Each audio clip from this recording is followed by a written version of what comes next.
जहाँ रास्ते बादलों से बात करते हैं, जहाँ पहाड़ों की खामोशी भी बहुत कुछ कह जाती है। आज हम निकल पड़े हैं उत्तराखंड की उस अनछुई दुनिया की ओर जिसे कहते हैं नीति वैली। यह सफ़र सिर्फ मंजिल तक पहुंचने का नहीं, बल्कि आस्था, प्रकृति और रोमांच के संगम का है। रास्ते में हम रुकेंगे उस दिव्य स्थान पर जहाँ स्वयं महादेव विराजते हैं। टिम्मरसैंण महादेव मंदिर, बर्फ से ढकी चोटियाँ, ठंडी हवाएं और आत्मा को छू लेने वाले ये नज़ारे। तो चलिए इस अद्भुत यात्रा की शुरुआत करते हैं नीति वैली के उस सफ़र पर जो कैमरे में नहीं, दिल में कैद होने वाला है।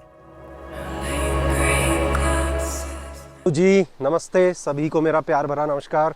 स्वागत है सभी का एक नई वीडियो में। इस वक्त मैं खड़ा हूँ जोशीमठ में। उत्तराखंड की एक बहुत ही खूबसूरत लोकेशन है जोशीमठ, और एक बेहतरीन सुबह का एक्सपीरियंस कर सकते हैं आप। धूप निकल चुकी है। तो कल रात हम लोग यहाँ पहुँचे थे और हमने यहाँ पे एक होटल किया था, ईश्वरी नारायण करके। 1200 के आसपास उन्होंने लिया था, और बहुत ज़्यादा महंगा नहीं है जोशीमठ इस टाइम पे, क्योंकि ऑफ सीज़न है ये। गीज़र फैसिलिटी भी थी, गर्म पानी भी था, तो ओके स्टे था। तो बेसिकली अभी का जो प्लान है वो ये है कि हम लोग आज जो है नीति वैली जाने वाले हैं। और नीति वैली का अभी हमें एग्जैक्ट आइडिया नहीं है कि वहाँ परमिट चाहिए या नहीं चाहिए, लेकिन हमने नेट पे देखा था अभी, तो वहाँ पे परमिट मांग रहे थे। बट अभी हम पता करेंगे कि परमिट वहाँ पे लगेगा या नहीं। तो अभी हम जो है सबसे पहले सोच रहे हैं नाश्ता कर ले, क्योंकि भूख भी लगी है थोड़ा बहुत। तो सबसे पहले हम ढूंढते हैं यहाँ पे कोई अच्छी सी खाने की दुकान जहाँ से हम नाश्ता कर सकते हैं। मैं आप लोगों को कुछ मेरे साथ दोस्त हैं मेरे, उनसे भी इंट्रोड्यूस कराता हूँ जो इस ट्रिप का हिस्सा बनेंगे। तो ये हैं गौरव गाज़ियाबाद से है। हेमंत मेरा दोस्त है, ये हल्द्वानी से है। और इसी के साथ एक और मेरा दोस्त है ब्रिज जो है, ये भी गाज़ियाबाद से है। तो हम 4 लोग जो है आज जाने वाले हैं नीति वैली। तो अभी हमने नाश्ता किया है यहाँ पे, आलू पराठे और मूली के पराठे। बहुत अच्छा नाश्ता था, चाय भी बहुत अच्छी थी। अंकल है हमारे। अंकल आपका क्या नाम है? विजय सिंह मावड़ी जी हैं। पिछले 30 साल से रह रहे हैं अल्मोड़ा के ही। तो अंकल जी बहुत अच्छा नाश्ता था, बहुत बहुत धन्यवाद। फिर मिलेंगे। अगर आप भी आ रहे हो तो अंकल के यहाँ ज़रूर नाश्ता करना, बहुत अच्छा बनाते हैं खाना। तो नाश्ता करने के बाद अब हम जा रहे हैं टैक्सी स्टैंड की तरफ।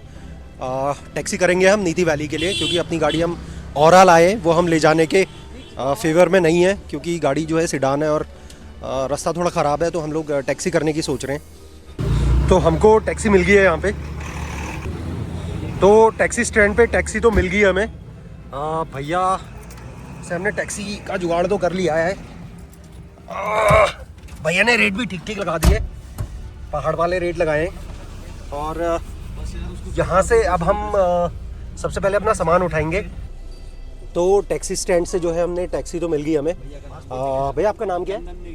चंदन नेगी जी हैं हमारे, जो इस सारथी हैं। ड्राइवर तो नहीं बोलेंगे हम, सारथी बोलेंगे। तो चंदन जी हमें यहाँ से लेके जाएंगे नीति वैली। और हमने ये सुमो गोल्ड है, करीब 4,500 रुपये में बुक की है। और सबसे पहले अब हम यहाँ से जा रहे हैं हमारी गाड़ी से अपना सामान उठाने।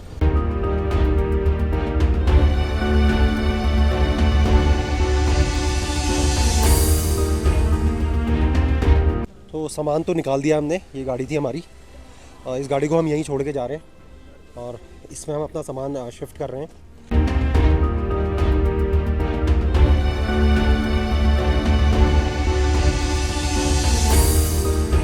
तो ये यार एक बार और दिखा देता हूँ मैं, बहुत खूबसूरत व्यू है यहाँ से। ये हमारा होटल था, इस होटल पे रुके थे हम। नीचे वो मंदिर है ज्योतिर्मठ। तो अब तैयार है हमारी गाड़ी, अब हम निकलते हैं।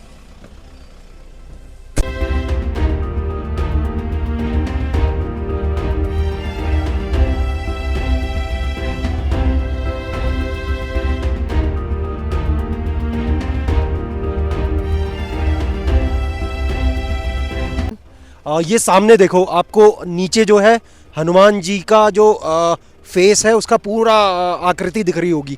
तो ये बड़ा गांव के पास है हनुमान चट्टी, हनुमान शिला बोलते हैं इसे। और इस पे हनुमान जी का बिल्कुल फेस का, यार बाय गॉड, बिल्कुल डिट्टो वो आकृति दिख रही है। तो जो अभी बताया हमें भैया ने वो भैया ये बता रहे हैं कि जब नर और नारायण पर्वत बद्रीनाथ के मिलेंगे तो बद्रीनाथ जो है वो भविष्य बद्री में शिफ्ट हो जाएगा, बद्रीनाथ बंद हो जाएगा। तब जो वहाँ की हनुमान चट्टी जो है वो यहाँ स्थानांतरित हो जाएगी, ये कहलाएगी हनुमान चट्टी।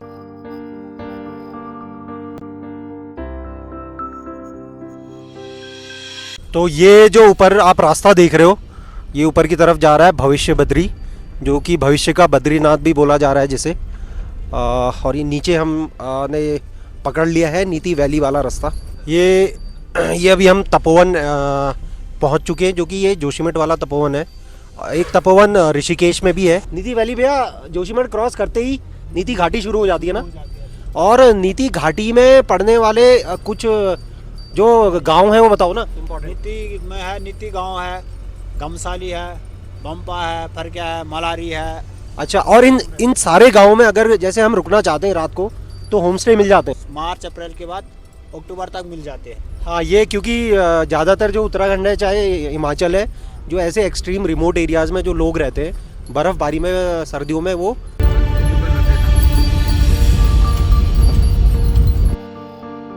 तो अभी इस पॉइंट पे रुके हैं हम। यहाँ कहीं ब्रेक लिया हमने 4-5 मिनट का, और मेरे बिल्कुल बगल में बह रही है धौली गंगा।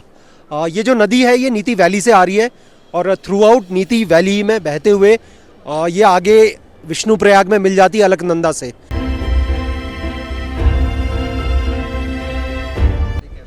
तो अभी करीब हमें 40 मिनट हो गए हैं चले हुए, और सुराही होटा करके एक जगह है जो अभी हमने क्रॉस की है। और अभी तक की जो रोड है वो बिल्कुल फर्स्ट क्लास रोड है, कंडीशन बहुत अच्छी है। तो सबसे पहले अगर बात करें तो बात करते हैं नीति वैली कैसे पहुंचा जाए। तो आप कहीं से भी आ रहे हो तो नीति वैली आने के लिए सबसे पहले आपको ऋषिकेश आना पड़ेगा।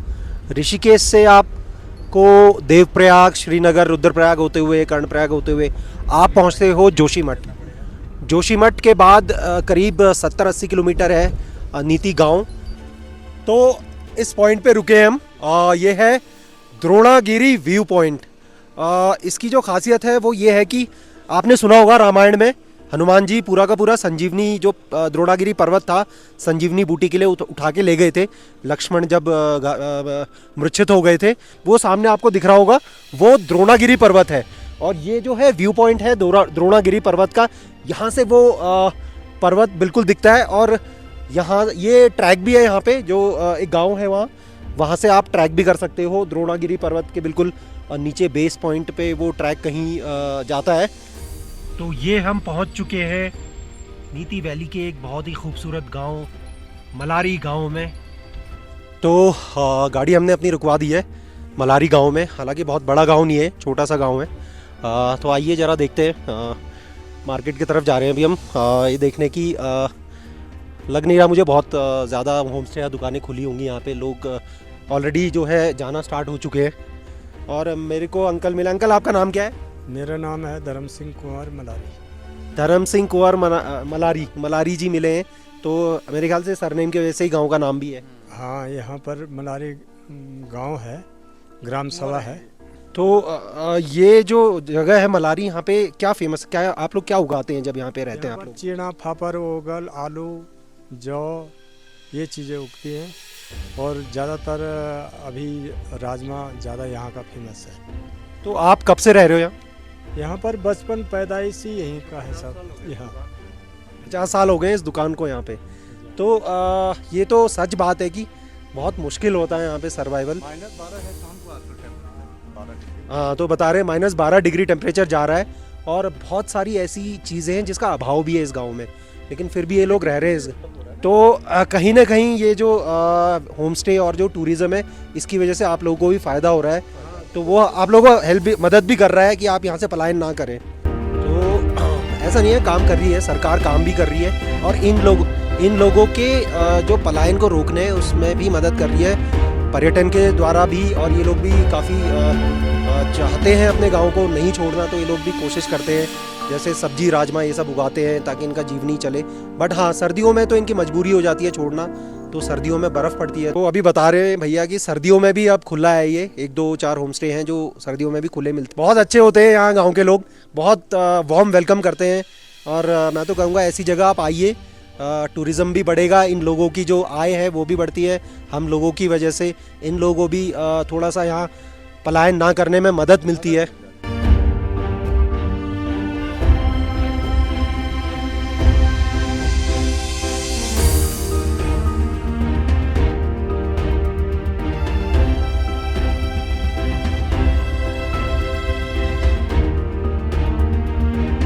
अभी हम निकले हैं मल्हारी गांव से और अब जो अगला गांव हमें पड़ेगा इस घाटी का वो पड़ेगा बंपा गांव।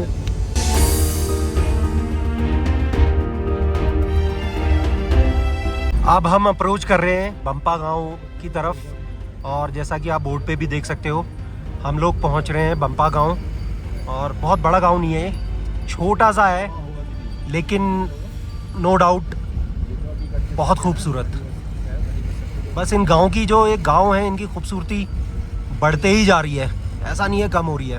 जैसे जैसे हम आगे बढ़ रहे हैं वैसे वैसे और खूबसूरत गांव आ रहे हैं। तो अब हम जो है इस घाटी के एक और महत्वपूर्ण और खूबसूरत गांव में एंटर कर रहे हैं जिसका नाम है फरकिया। तो जैसा कि आप देख सकते हो ये भी ठीक ठाक गाँव है और यहाँ पे होम स्टे भी हैं 2-3।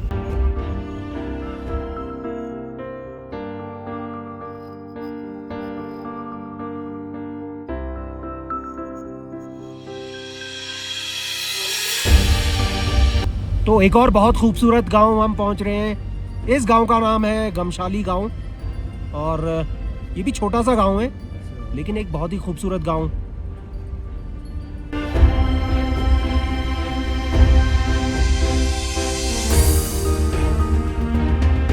तो फाइनली वो मोमेंट आ गया जिसके लिए हम सुबह से चले थे और हम पहुंच रहे हैं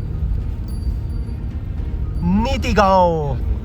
तो ऊपर वाला रास्ता जो है वो और आगे जाता है, हम एंटर कर रहे हैं नीति गांव में।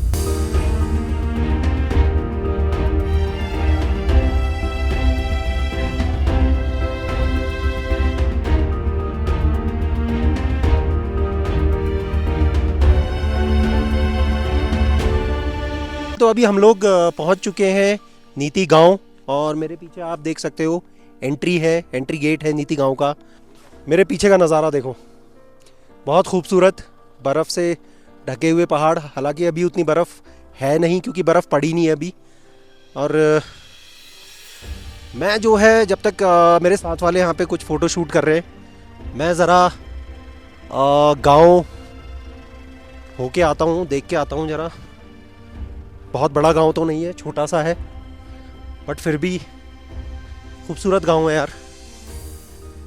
ये गांव का भी मोस्टली वही होगा क्योंकि यहाँ पे जो घाटी में गांव है सारे उनका यही रहता है कि वो विंटर्स में चले जाते हैं।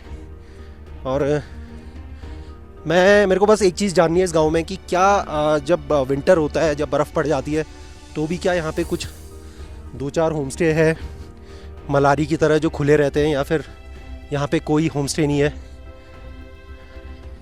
फ़िलहाल मैं गुज़र रहा हूँ पंचायत भवन है ये शायद गांव का, पंचायत होती है जहाँ पे, और बिल्कुल सुनसान है इस वक्त यार ये गांव।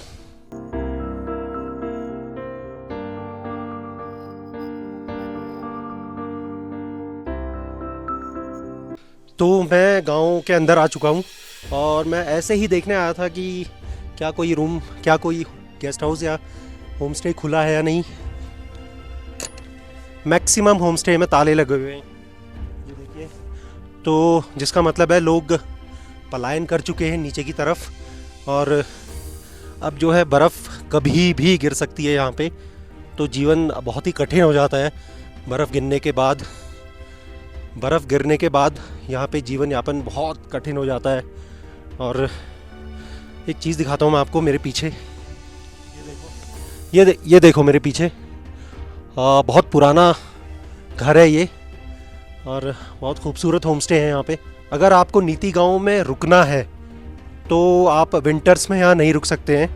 विंटर्स में जो आखिरी रुकने की व्यवस्था हुआ है वो मल्हारी गांव और फरकिया गांव तक है, बम्पा गांव में भी शायद है। बम्पा गांव का मुझे कंफर्म नहीं है क्योंकि मैं रुका नहीं था वहाँ, बट नीति गांव में तो फॉर श्योर आप विंटर्स में स्टे नहीं कर सकते हो। हाँ, गर्मियों में जब ये खुला रहता है, जब लोग यहाँ पे आ जाते हैं, तो आप यहाँ पे रुक सकते हो और इस खूबसूरत गांव को महसूस कर सकते हो। तो गर्मियों के टाइम पे और ठंड से शुरू होने से पहले आइडियली अप्रैल से अक्टूबर नवंबर तक नीति गांव में आपको लोग मिल जाएंगे, होम स्टे की फैसिलिटी मिल जाएगी। उस दौरान ही आप यहाँ रात को रुक भी सकते हो अगर आपको रुकना है, नीति गांव एक्सप्लोर करना है। बट विंटर्स में कोई चांस नहीं है यहाँ पे रुकने का। पूरा गांव सुनसान पड़ा हुआ है और पीछे मेरे दोस्त भी कुछ फ़ोटो शूट कर रहे हैं तो अभी तो कोई ज़्यादा सेंस है नहीं यहाँ पे रुकने का क्योंकि टाइम भी बहुत हो रहा है। और मैं सोच रहा हूँ यहाँ से टिम्बर सैंड महादेव का मंदिर है जिसको छोटा अमरनाथ भी कहा जाता है, और वहाँ जाके हम लोग वहाँ के दर्शन अगर हो पाए तो हमारा ये जो सफ़र है इसमें 4 चांद लग जाएंगे।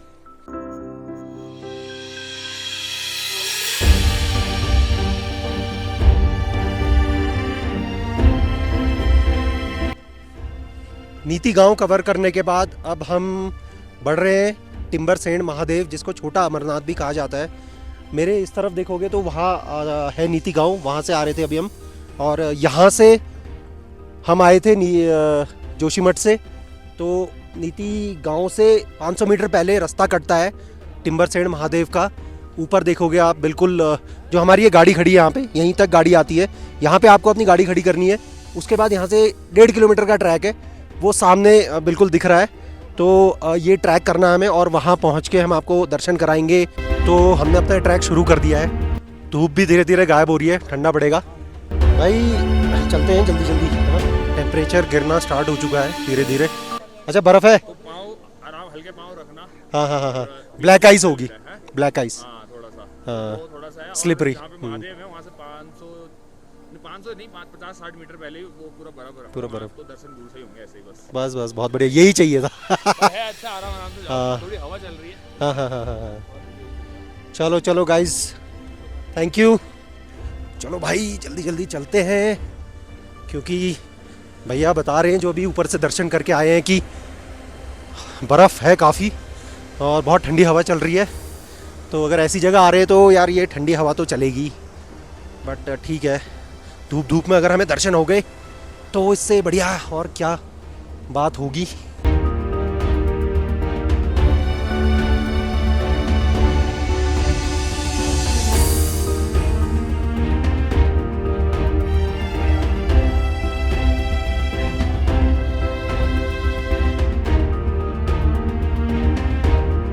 आधा रास्ता कवर कर चुके हैं हम टिम्बर सैंड महादेव का। मेरे पीछे देखो यार कितना खूबसूरत नज़ारा है, बिल्कुल बर्फ़ जमी हुई है।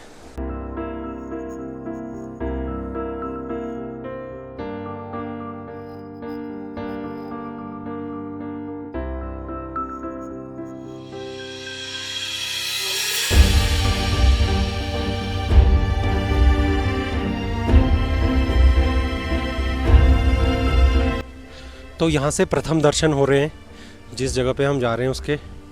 ये सामने जो बर्फ़ से बिल्कुल बर्फ़ की सिल्लियाँ दिख रही है, ये है टिम्बर सैंड महादेव, और अभी करीब 500 मीटर रह गया है। तो अब हमको जो है कुछ ऐसे रास्ते से जाना है। ये देखो नीचे, ये जो है ब्लैक आइस है, इस पर पाँव रखते ही स्लिप होंगे हम, इस पर पाँव रखते ही स्लिप होंगे। तो बहुत केयरफुली हमको साइड से चलना है, ये वाली साइड से आना, इस पर गलती से भी पाँव मत रखना।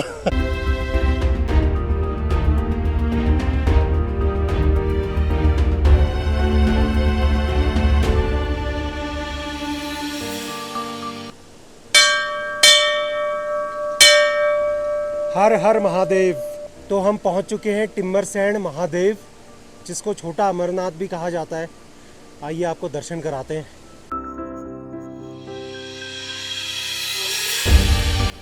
तो हम लोग पहुंच चुके हैं टिम्बर सैंड महादेव, जिसको छोटा अमरनाथ भी कहा जाता है। मैं आपको दिखाता हूँ आश्चर्यचकित कर देने वाली वो आकृति जो हम में से बहुत लोगों को नहीं भी पता थी और आज भी नहीं पता होगी। ये मेरे ठीक पीछे आप देख रहे हो, मेरे ठीक पीछे जैसे अमरनाथ में शिवलिंग है बर्फ़ के शेप में, वैसा ही यहाँ पे भी एक शिवलिंग है बर्फ़ के शेप में, जिस वजह से इस जगह को छोटा अमरनाथ भी कहा जाता है। और अभी दिसंबर में बर्फ़ पड़ी नहीं है तो इसलिए एक्सेसिबल है, नहीं तो विंटर्स में ये पूरा इनएक्सेसिबल हो जाता है। और आप जब नीति वैली खुली रहती है तो आप आके यहाँ दर्शन कर सकते हो हमारे प्रिय महादेव जी के। टिम्मरसैंण महादेव को स्थानीय भक्तों द्वारा बाबा बर्फानी भी कहा जाता है। इस गुफा मंदिर में साल भर ठंड का प्रभाव रहता है और सर्दियों के मौसम में गुफा के अंदर बर्फ़ की परत जम जाती है। यह परत प्राकृतिक शिवलिंग का आकार ले लेती है जो अमरनाथ गुफा के बाबा बर्फानी की तरह ही दिखती है, और यही कारण है कि इसे उत्तराखंड का छोटा अमरनाथ भी कहा जाता है। टिम्मरसैंण महादेव मंदिर एक पवित्र और अनोखी जगह है। यहाँ का शांत और आध्यात्मिक वातावरण भक्तों को शांति और सकारात्मक ऊर्जा प्रदान करता है। हिमालय की गोद में स्थित यह स्थान अपनी प्राकृतिक सुंदरता और धार्मिक महत्व के लिए जाना जाता है। अगर आप अपनी उत्तराखंड यात्रा पर हैं तो टिम्मरसैंण महादेव मंदिर ज़रूर जाएं।